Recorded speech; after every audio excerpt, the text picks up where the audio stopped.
আমরা তাহলে চলি অজিত। ভালো করে ভেবে দেখো, কাল সকালের মধ্যে জানিয়ে দিলেই হবে। আর হ্যাঁ, বিয়ের দিনক্ষণ কিন্তু ঠিক থাকলো। তোমার মেয়েকে না নাড়ুর ভীষণ পছন্দ হয়েছে। নাড়ুর যখন পছন্দ হয়েছে মেয়ে, তখন তোমার মেয়েকে চাই। আর গিন্নির যখন পছন্দ হয়েছে সোনা, তখন সোনাও চাই। আসলে কি জানো অজিত, আমি তেজারতির কারবার করি তো, আসল ছেড়ে দিতে পারি, কিন্তু সুদ আমি ছাড়তে পারবো না।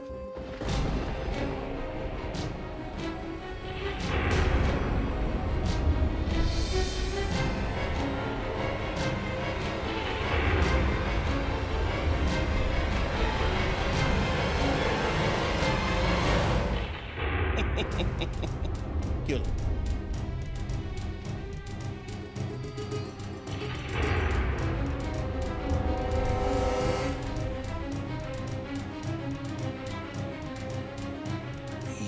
বাবা,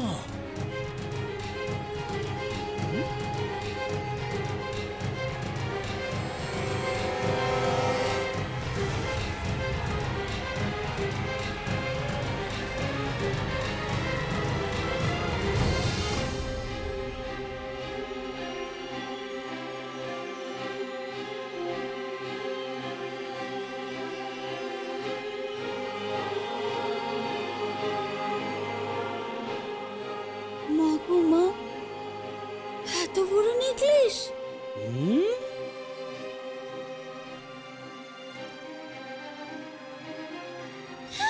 অজিত, তুমি যে বললে সোনা নেই,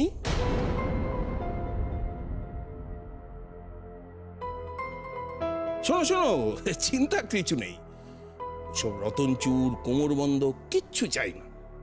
শুধু বিয়ের সময় এই নেকলেসটা যেন মেয়ের গলায় থাকে।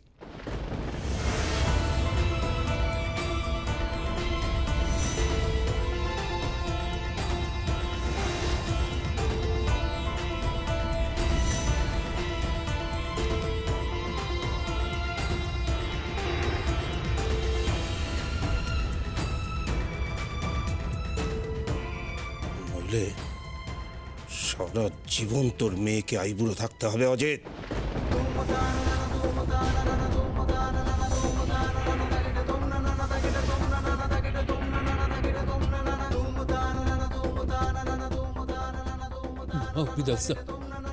তুমি আমার কথাটা আর কোনো কথা নয় অজিত, কোনো কথা না। বিয়ে পাক্কা, পাত্রী পছন্দ, আর পছন্দ হলো এই নেকলেসটা।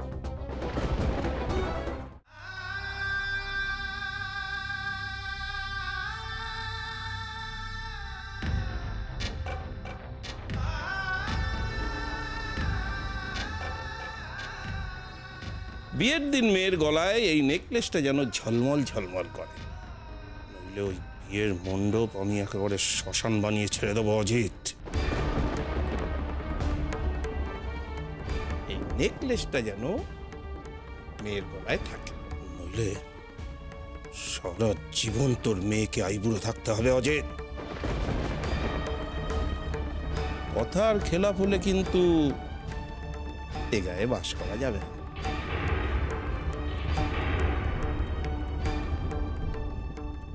অজিতদা, অজিতদা,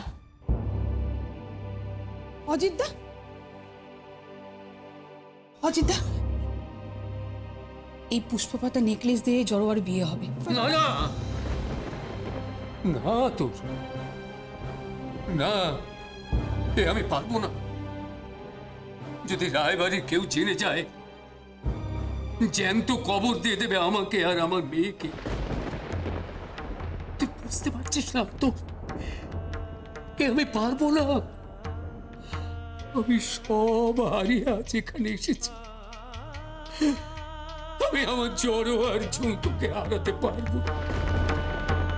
দাদা, তুমি কিছু চিন্তা করো না, আমি তো আছি, আমি সব কিছু সামলে নেব। তুই কি পাগল হয়ে গেছিস? দাদা, তুমি শুধু দাঁড়িয়ে থেকে কন্যাদান করবে, আর তোমাকে কিছু করতে হবে না। আমি ঝুমকোর সাথে কথা বলে নিচ্ছি। ও আমাকে হুবহু এরকম একটা পুষ্পপাতার নেকলেস বানিয়ে দেবে। পাথর এটা কি অন্যায় নয়? না দাদা, এটা অন্যায় নয়। রায় পরিবার তোমার সাথে অনেক অন্যায় করেছে, ওরা নয় একটা প্রায়শ্চিত্ত করলো। শুধু তো একটা রাতের ব্যাপার। ঝুমকো আমাকে হুবহু ওরকম একটা পুষ্পপাতার নেকলেস বানিয়ে দেবে, আর ওটা চলে যাবে জড়োয়ার কাছে। আর এটা চলে যাবে স্বর্ণ উৎসবে।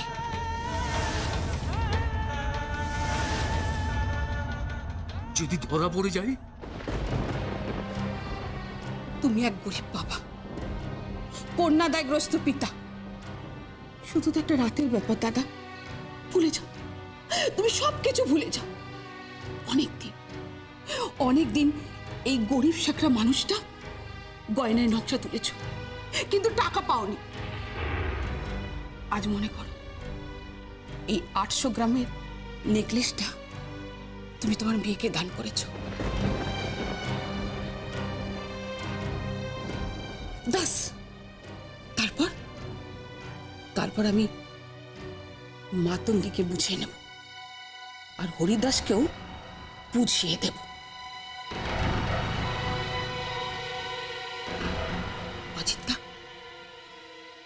অজিতদা মতিদির আত্মা শান্তি পাবে।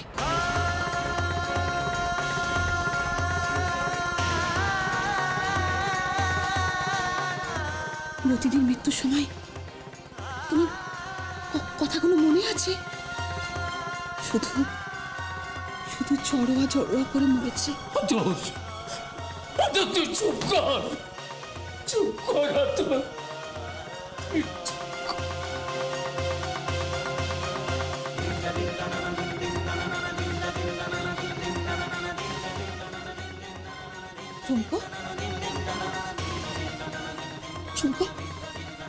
চুমকো তুই যা, জড়োয়াকে বোঝা আমি যা বললাম।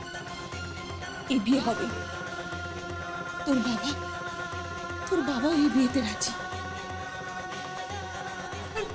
কিন্তু আতবাসী তুমি এখন আর কোনো কিন্তু না, যা বললাম সেটা কর। কি হলো, এখনো কেন দাঁড়িয়ে আছিস? যা, তাড়াতাড়ি যা। জড়োয়ার মুখে হাসির জন্য আমি সবকিছু করতে রাজি আছি।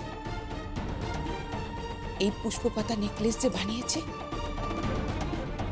সেই নেকলেস তার মেয়ের গলাতেই উঠবে।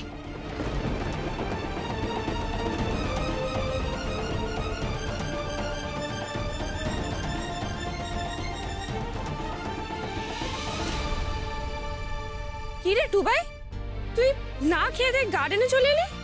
বোন নিয়ে এলো ঠাকুর দেখাতে। সেই কোন ছোটবেলায় দেখেছিলাম বাড়ি পুজো, আবার এতদিন পর দেখবো। ইউএসএতে খুব মিস করতাম বাড়ি পুজো, আর কলকাতার পুজোর ব্যাপারটাই আলাদা। ওই চই হুল্লোড়, চারিদিকে আলো। হ্যালো, কে বলছো? আমি ত্রিধা বলছি। হ্যাঁ বলো ত্রিধা। বলছিলাম যে আজকে একবার তোমার সাথে মিট করতে চাই। মিট করবে? মিট করতে চাইছে? আরে ভাই, তাহলে তো মিট করাতেই হবে। দাঁড়া টুবাই, না, আসলে দাঁড়া। হ্যালো, হ্যাঁ শোনো না, বলছি তুমি একদম চিন্তা করো না। টুবাই যতই না বলুক, আমরা ঠিক ওকে পাঠিয়ে দেবো, ডোন্ট ওয়ারি। আর টুবাইকে দিয়ে এটাও বলাবো, আমাদের বিয়েটা বন্ধ হয়ে যাওয়াই উচিত। সেটা তোমার পক্ষে এবং আমার পক্ষে, দুজনের পক্ষে ভালো। তুমি অন্য ভালো পাত্র পেয়ে যাবে, আর আমি অন্য কাউকে পছন্দ করি। তুমি বুঝতে পারছো? আপনি কি বলছেন? আমি কিচ্ছু বুঝতে পারছি না। কি বলছেন আপনি?